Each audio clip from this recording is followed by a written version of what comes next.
Maxwell. Also on Monday, members of Congress will get their first chance to review the unredacted versions of the 3 million recently released files. Meanwhile, some repercussions to the Epstein files are already playing out overseas.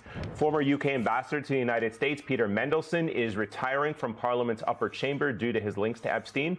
He was fired as ambassador by Prime Minister Keir Starmer back in September over his ties to Epstein. Mendelsohn has denied any knowledge of or complicity in Epstein's sexual crimes. And now Starmer is also facing growing calls to resign since he appointed Mendelsohn to the late sex offender. But here at home, the latest batch of documents are being slammed over questionable reactions. For example, take a look at this 2014 email addressed to Epstein. It reads, quote, "Thank you for a fun night. Your littlest girl was a little naughty." The sender's name is redacted. On top of that, I've got to tell you about what's going on with Donald Trump's business empire. This is something that a lot of folks probably thought would never happen. A judge in New York has given the green light for enforcement actions against his properties and financial assets. This isn't just some light reprimand or a stern letter that gets ignored. It's serious stuff. We're talking actual asset freezes, seizure orders, and court authority going after Trump Tower, his golf courses, his office buildings, and even his bank accounts. Everything he spent his whole life building and boasting about is under legal fire now. This is the empire he's used to prove he's a winner, a savvy businessman, and the right person to run the country, because look at how wealthy and successful he claims to be. But now that empire is facing a significant legal assault because courts have found it was all built on a foundation of lies, exposed in the harsh light of day. His financial statements have turned out to be wildly misleading. Property values inflated to ridiculous levels just to trick banks into giving him better loans. It was a long-standing pattern of deception that's finally caught up with him, and the bill has come due. It turns out that Donald Trump really can't come up with the cash to pay a hefty judgment against him, and that's a tough pill for his supporters to swallow. This is the same guy who claimed he was worth billions and made sure his name was in flashy gold letters on skyscrapers. Now, without the funds to settle a judgment that lands between $460 million and $480 million, his fame and supposed power won't help him with the law.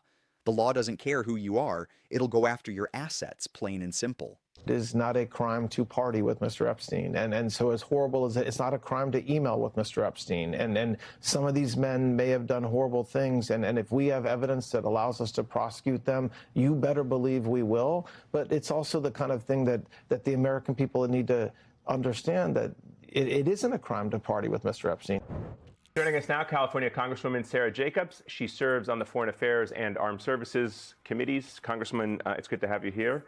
So as we mentioned, we're starting to see some fallout overseas, resignations, investigations. But here, domestically, the administration seems to at least be stonewalling any credible attempt at accountability. A New York Supreme Court has given the green light to seize Trump-related properties because he either didn't post or can't post the bond needed to hold off enforcement of that civil fraud judgment. That's a lot of money, and it stems from years of financial trickery linked to the Trump Organization.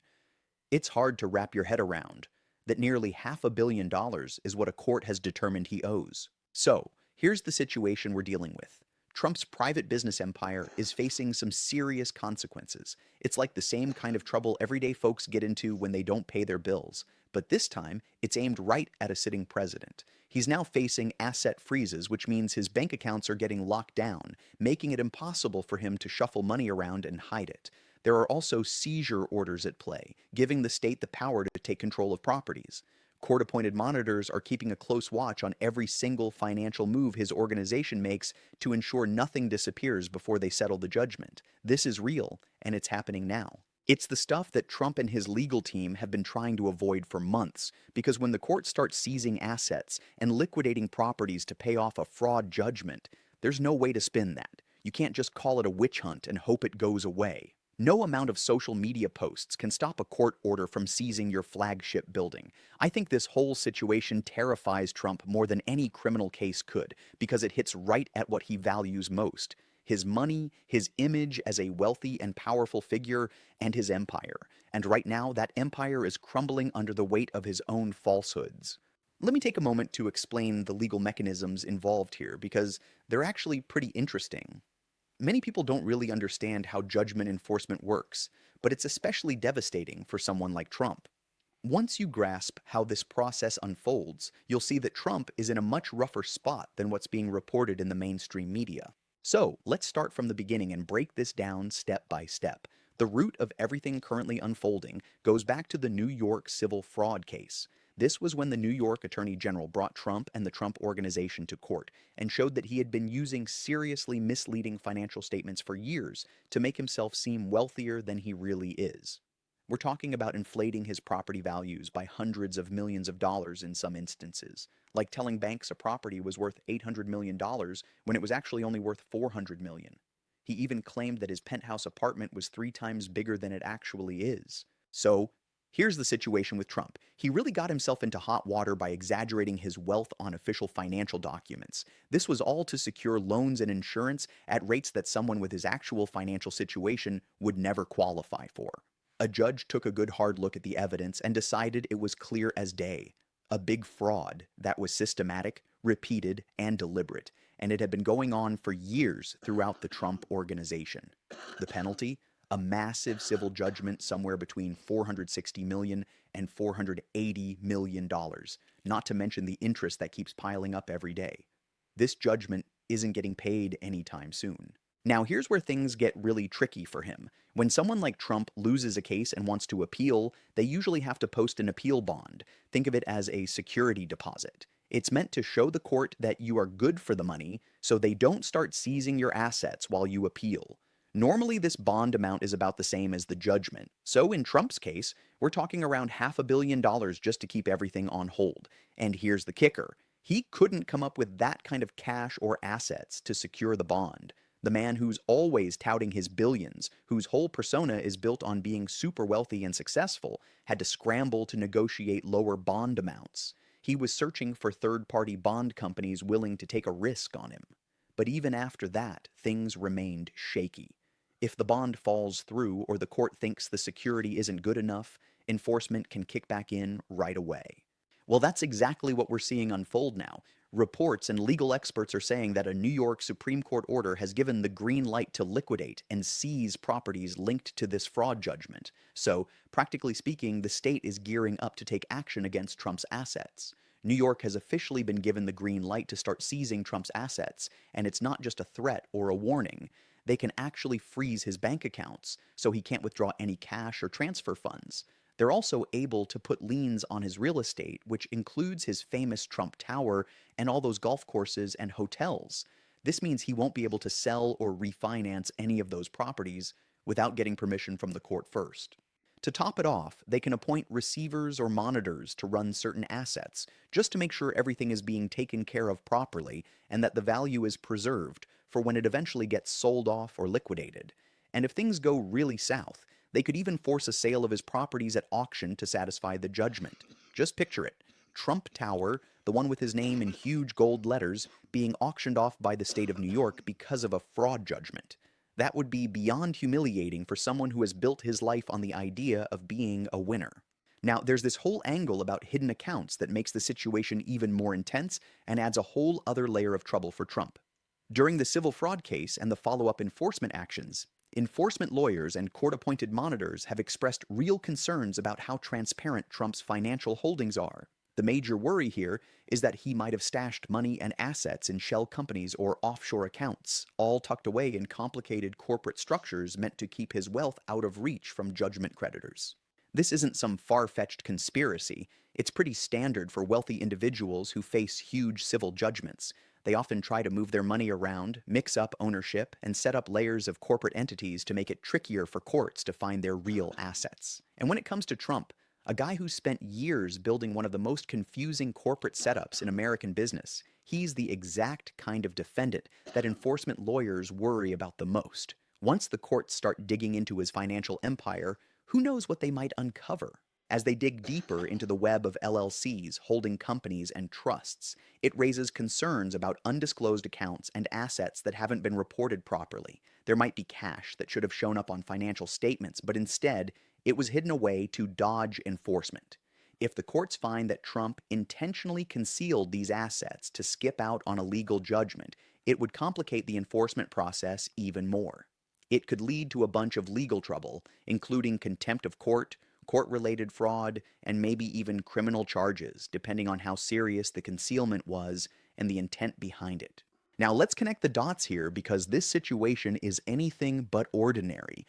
Donald Trump isn't just some random real estate guy dealing with a civil judgment. He's actually the sitting president of the United States. That fact alone is completely unprecedented in our history. We've got a president whose business empire is under attack from state courts, facing freezes and seizures of assets, possibly hiding undisclosed holdings, all while being on the hook for nearly $500 million due to a civil fraud ruling. It really makes you think about the national security risks involved. Picture this: a president in serious financial hot water, perhaps feeling desperate to safeguard his personal wealth, wielding the most powerful office on the planet, and having shown he's willing to bend or break rules for his own gain. That's precisely the scenario ethics pros and national security analysts have been cautioning us about for ages. A financially compromised president who owes a mountain of cash and has secret financial interests can easily be influenced by those who could either help or worsen his financial woes. This should raise alarm bells for every American, no matter their political leanings. So let's break down the main points you need to know, because this story is layered, and believe me, each layer is worse for Trump than the last. First off, that civil fraud judgment is the real deal. It's massive and sticking around, regardless of how loudly Trump protests. A court determined, after going through a comprehensive trial, that Trump and the Trump Organization, for years, Trump has been involved in some pretty serious financial fraud. He inflated property values, lied on financial statements, and misled banks and insurers to get more favorable deals than he deserved. Now he's facing a judgment that's getting close to $500 million, and it's racking up interest every single day. This situation isn't a political attack or a partisan witch hunt. It's a judicial process that has examined the evidence and concluded that Trump committed fraud. No matter how much he shouts about being treated unfairly, the legal reality is that he owes a massive sum of money, and the courts are ready to collect. The judgment has already survived its initial legal challenges, and the enforcement actions are now in motion. Unless Trump manages to cough up the cash or turns things around on appeal, a result that most legal experts consider unlikely, his properties and assets are set to be seized to settle the debt. This isn't some wild guess. It's just how judgment enforcement operates in the United States for anyone who loses a significant civil case and can't pay. Now let's talk about his failure to post the necessary appeal bond, which has revealed his biggest lie, that he's as wealthy as he claims. For decades, Trump has touted himself as one of the richest people in America, claiming that his net worth is in the billions. He built his political brand on this notion, presenting himself as the savvy businessman who could make America prosperous like he did. But when push came to shove, he couldn't back up his claims with actual money. He struggled to come up with the bond, had to negotiate reductions, and even enlisted third-party companies to support him. The whole situation was fragile and uncertain. If Trump truly had the wealth he often boasts about, posting a bond of a few $100 million would have been a breeze. Just pocket change for a guy claiming a net worth of $10 billion. But it turned out to be a crisis instead. This stark contrast reveals everything you need to know about the gap between Trump's crafted image and his actual reality. It's like the old saying goes, the emperor has no clothes, and now the courts are peeling away the last bits of the illusion he's been hiding behind. And don't forget, those hidden accounts and undisclosed financial structures are ticking time bombs that could complicate matters even further. Things are looking quite grim for Trump, and it goes way beyond just the original fraud ruling. Throughout this whole situation, lawyers and monitors assigned by the court have been sounding alarms about the lack of clarity in Trump's financial dealings. There's serious concern that he might be hiding money and assets in shell companies and complex corporate structures set up specifically to shield his wealth from creditors and the courts. If it turns out that he really has been concealing assets to dodge the fraud judgment, the fallout could be disastrous. We're talking about potential charges for contempt of court, extra penalties, and the possibility of the court bringing in tough receivers to comb through every single account and entity linked to Trump and his organization. In the worst-case scenario, deliberately hiding assets could even tip into criminal activity, adding yet another legal mess to the pile Trump already faces. This hidden account situation is crucial. It's not just about not reporting money properly, It reveals a pattern of deception that, if proven, shows Trump's willingness to defy the courts to safeguard his wealth. It's hard to trust a president who bends the rules to protect his financial interests. What really ramps up the seriousness of all this is that Trump is currently serving as president. That fact makes it even more perilous for the country.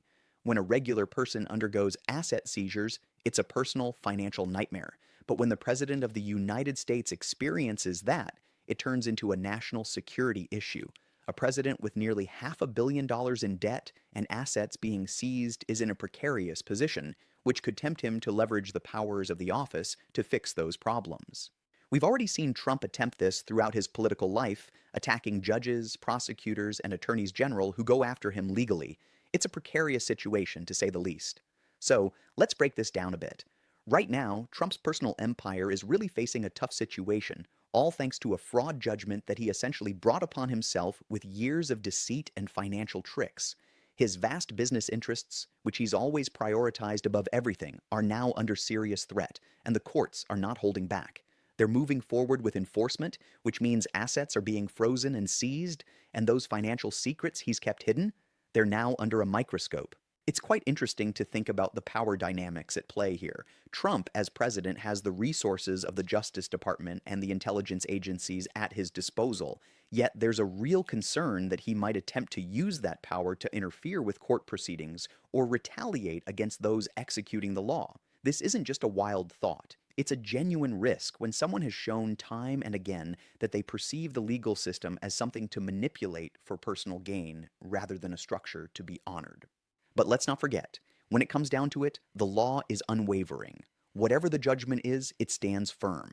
There are systems in place to ensure that individuals who commit fraud are held accountable, and that applies even if you're the President of the United States. The walls are indeed closing in on Trump's empire, and it seems that the shiny name on those buildings might not be enough to save him. The self-proclaimed greatest deal maker in history is about to find out that there's no negotiating your way out of a situation where assets are court-ordered to be seized.